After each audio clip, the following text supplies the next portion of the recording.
I think it goes without saying the boat's more famous than I'll ever be. 50th race. Yes, it is quite a big achievement. Probably the biggest achievement is the boat actually making it this far. Came very close to things breaking last couple of years, but we've managed to keep it together and hopefully she'll be right for this year's race.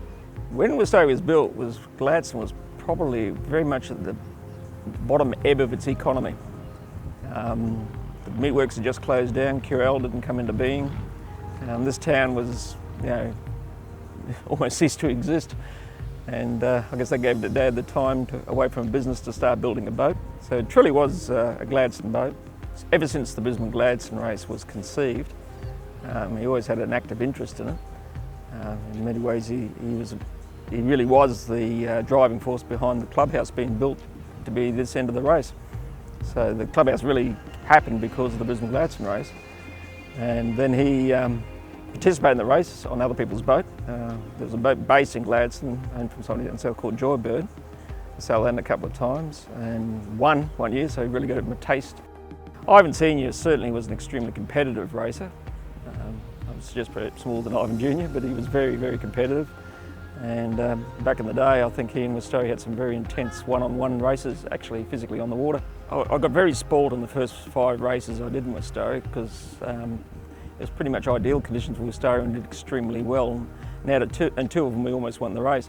So I thought, oh, this is good. And then it went downhill from there for a long while. Well, I'm probably of the modern era that's been largely spoiled. Most of the time I've been on Wistari, there's been at least some GPS of some sort available on board. I think every race I've done, I've had some form of satellite navigation. Nowadays, of course, everybody has a chart plotter, which makes it incredibly easy. But back in the old days, I did sail with my father on other races. And yes, it's very hard when you're sailing by a bit of guesswork and a bit of rule of thumb navigation. I think to show how hard it is, there was many boats that missed the harbour altogether, many times. They missed the harbour and ended up halfway to Keppel Island. That happened quite often.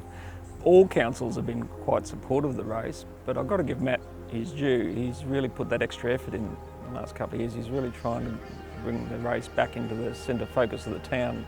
And I think he's doing a brilliant job of trying to build up a harbour festival around the race once again.